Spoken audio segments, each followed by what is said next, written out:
For my final project, I decided to take an artistic approach in creating a digital photo story.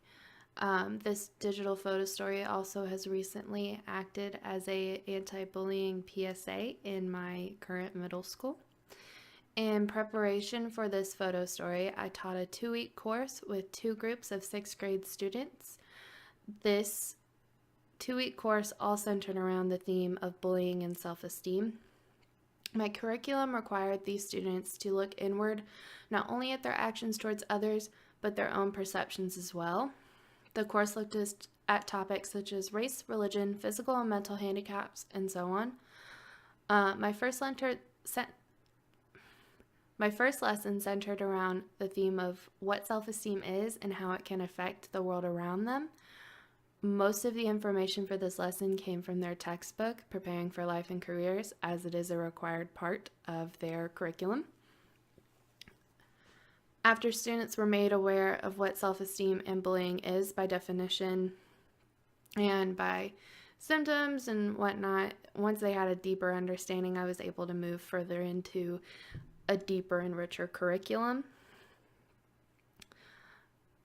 We first discussed their perceptions of people that they may come in contact to in their community.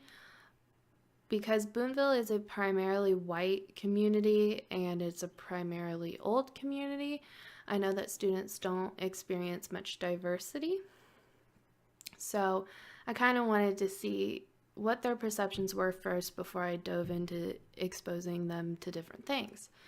So some of their personal perceptions were very shocking to me. Just kind of the answers that they gave to this first assignment. I presented them with photos of professionals shown in unprofessional contexts. So teachers with a lot of tattoos, doctors with piercing, like facial piercings, and a military officer praying in a mosque overseas in full religious clothing. I posed them the job to tell me, what do you think this person does for a living?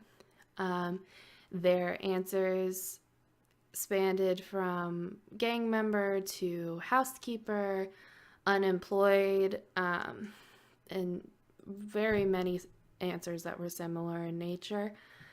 After these answers were shared out among the class, it took a little coaxing, but after we shared these out, we had a discussion about why these were the answers that they gave. Most of them had said that their parents had taught them that these were the kinds of people that you stay away from. This made me pose them the question, well, do your parents make you stay away from teachers and police officers and doctors? And they said, well, no, of course not. And they began to backtrack a little bit about their answers and explain to me that it was the appearance that kind of deterred them, that these people were intimidating to them, and that their parents told them that we don't associate with people like that. And I said, okay.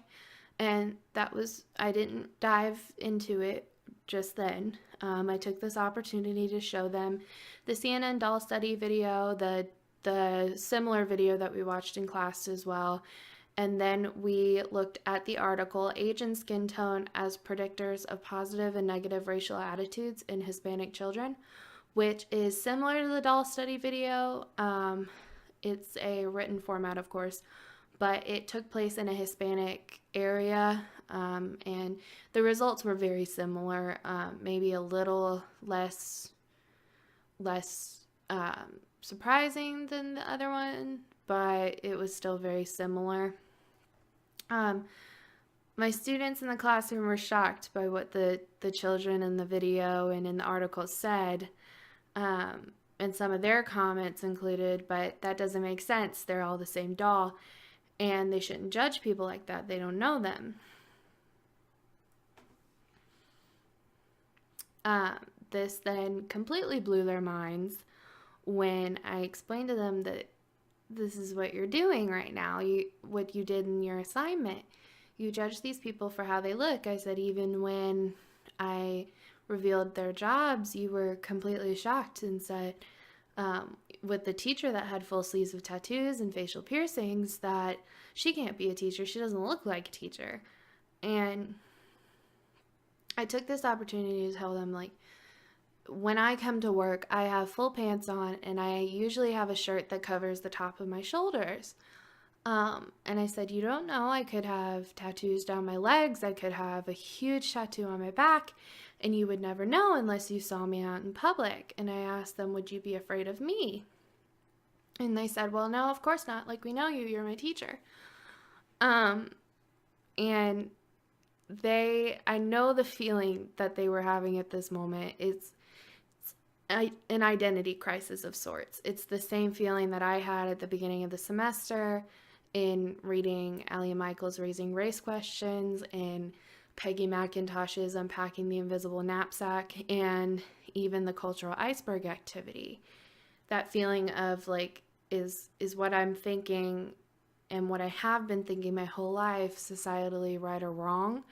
And I made sure to explain to them that it's not wrong, and how you're feeling is okay, and that I explained to them that just because this is the way you think now doesn't mean that it always has to be how you think, which I know gave them a great bit of comfort. I made sure to make this environment one where they felt okay to share out what they were thinking, which in middle school is sometimes a very bad idea. But we were all very open in sharing our opinions and our thoughts.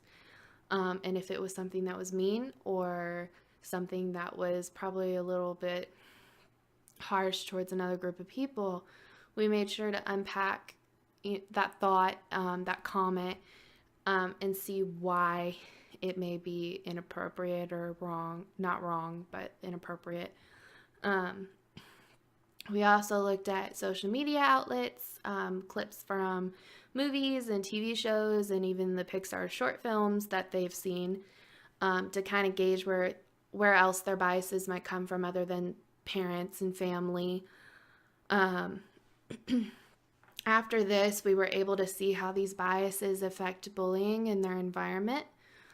We all completed a school-wide bullying survey, completely anonymous, completely multiple choice, in which we found that 28% of them had admitted to experience bullying, and 30% of them have admitted to bullying others in their school community, and 70.8% of them actually have seen bullying every day in their school.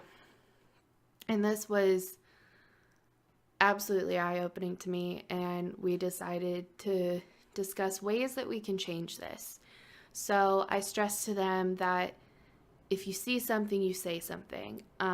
Don't be just a bystander, be an active bystander. So if you see something, do something. You don't have to jump in the middle of it. You can go tell a custodian, a lunch lady, a teacher, anybody, any adult that you see that you trust, can make a huge difference. And I explained to them that, simple ways that you can fix things without just jumping in the middle and hitting somebody. We discussed that you don't feed the flame. You don't hit somebody to stop something, and that's only going to make it worse, because in middle school their fight or flight is a little trigger happy. In the end, I challenged my students to think more deeply about the world around them and why people think the way that they do. And I also told them, just because this is how you think now doesn't mean that this is how you have to think always. Don't be afraid to rock the boat. When you see something that's wrong, say it's wrong.